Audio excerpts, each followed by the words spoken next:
Hi Year 4, this is your SPaG video for week 10. So the first thing we're going to do is a spelling test. Listen really carefully, don't be tempted to repeat the video. Split up the word into sounds carefully and then check it once you've written it. 1. Important. It is important that you follow instructions. Important.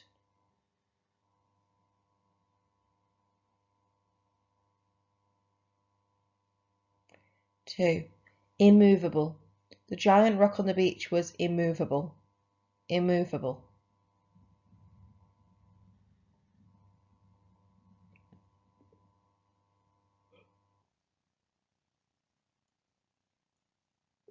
3. Impolite. It is impolite to push into a queue.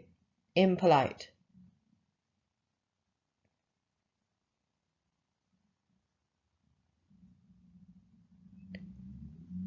4.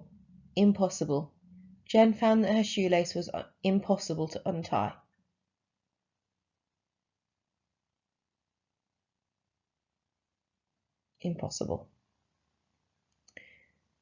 5. Immortal. The vampire claimed to be immortal. Immortal.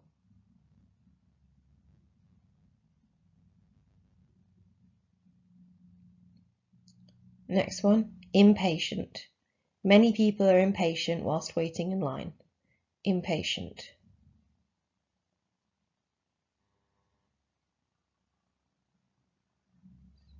1. Immature. Hugo thought that his little brother was immature. Immature.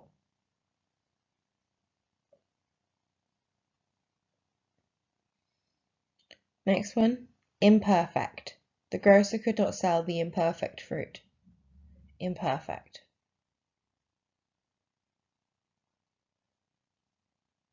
9. The length of the coastline was immeasurable. Immeasurable. Immeasurable. 10. Improper. Nate's conduct at the football game was improper. Improper.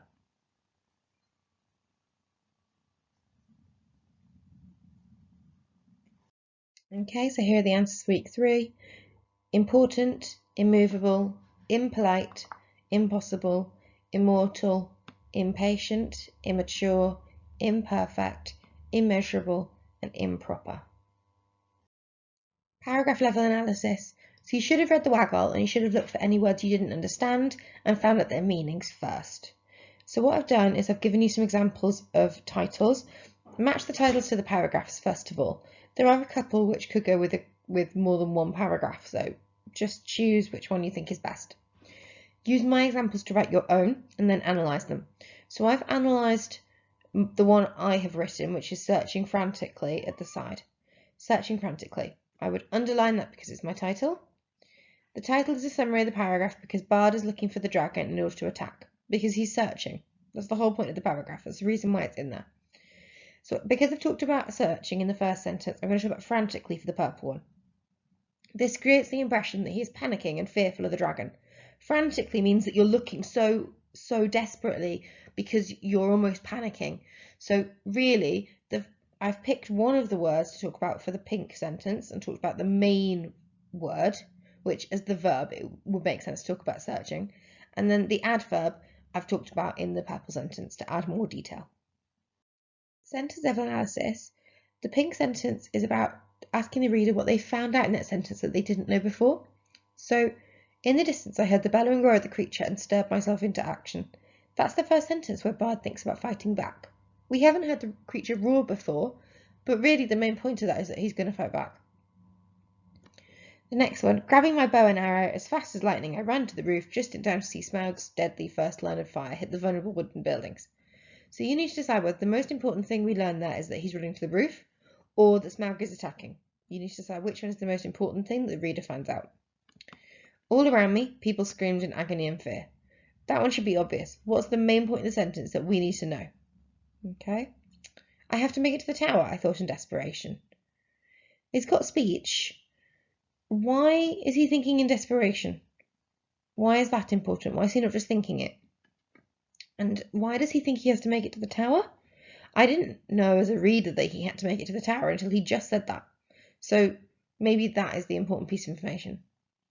Sprinting on the rooftops, I looked over my shoulder to see SPaG turn to attack once more. Just look for the main piece of information that the reader finds out. So continuing the sentence level analysis, I'm just going to talk about my examples for task 2 to give you a bit of a hand in terms of writing your own. So task 2 is how will the reader feel now they've found out that important piece of information you've talked about in sentence 1. So in sentence 1 we talked about how it's the first time he fights back. So why does the reader care that he's going to fight back? Are they not going to be really excited if he gets burnt to a crisp by the dragon? So 1B, it has a powerful impact on the reader because it makes the reader excited to read on and find out whether he succeeds or fails. It says that the piece of writing is going to be more interesting. If he was just going to sit there and let the dragon win, that wouldn't be very interesting. So really the important thing is that the reader will be interested to carry on. Okay, 2B. It has a powerful impact on the reader because it creates the impression that the town has no other way to defend itself from SPaG other than Bard. The buildings are vulnerable, so they have no other protection. So that one, I decided that SPaG's first attack was the most important thing. And how's the reader going to feel about all these people being burned to a crisp in Dragonfire? Well, probably not great. So they're probably going to feel scared, or they're not going to feel scared for themselves, though. They're going to feel scared for people inside. They're going to feel empathy. They're going to feel sorry for them. Okay, so in terms of that, I've talked about how the buildings are really vulnerable, so they need a protector. So it makes the reader care. Number 3, all around me people screamed in agony and fear. So that adds on to the previous bit, but it's the people screaming this time. It's not the buildings being attacked, it's the people. So it's got a powerful impact on the reader because it tells them that everyone else is screaming. Like, everyone is screaming. People screamed in agony and fear, and it's all around me. It's not just one person in the corner screaming, it's every single person. So that's quite an important thing in terms of the reader's emotions. That's quite a big statement that everyone is screaming. Looking at task 3, I've given you some suggestions of SPaG, prepositional phrases, ing phrases, adverbs, motion starters, pair sentences of speech. Okay, just as a reminder, the adverb is the ly word. It doesn't have to be an ly word, but most of the time it is. An ing phrase, you should be obvious because you're looking for one that starts with an ing word, a progressive tense verb. And a prepositional phrase normally starts with the word with, okay, or in, or something which tells you where you are. It might be on the roof, okay? You should know what the emotion starter, the pair sentence, or the speech are. It's fairly obvious if it's speech starting. Okay. So in the distance, what is that starting with? Now, it's not starting with speech. So I could cross out the ones I know it's not, if that would help. It's not starting with a pair sentence. It's not starting with an emotion starter. There's nothing about emotions there in the distance. It's not an adverb because it hasn't got an ly, and it's not got an ing phrase. So it's a prepositional phrase. I mean, I also know that in is a preposition word, so that makes me think it is a prepositional phrase. But if necessary, I can go through the others and cross them out. Okay, the next one, grabbing my bow and arrow. What does that start with? Should be really obvious. It's an ing phrase. Next one, all around me. Now that's quite a tricky one. Okay, so if you're not sure, leave that one out and do the next one. You don't have to do every single one if you're stuck. Okay, or you could describe it as the author has started with the phrase all around me because. Okay, so we've talked about what type of SPaG the first 2 are and given you a suggestion of what to do if you're not sure. In the distance then, why is it important that the creature is in the distance? Why is that really important? Because we've talked about the most important sentence, or the most important part of the sentence always goes to the start of the sentence. So why is in the distance important? Well, if the dragon was standing right next to him, he would have no chances and he would already probably be dead. So it's kind of important that the dragon is a really long way off. So that might be something you want to talk about. Why is it important that Bard is grabbing his bow and arrow? I mean, is he not grabbing a gun or grabbing a sword? Or why is he grabbing a bow and arrow? What does that tell you about Bard? Why is that important information? Okay.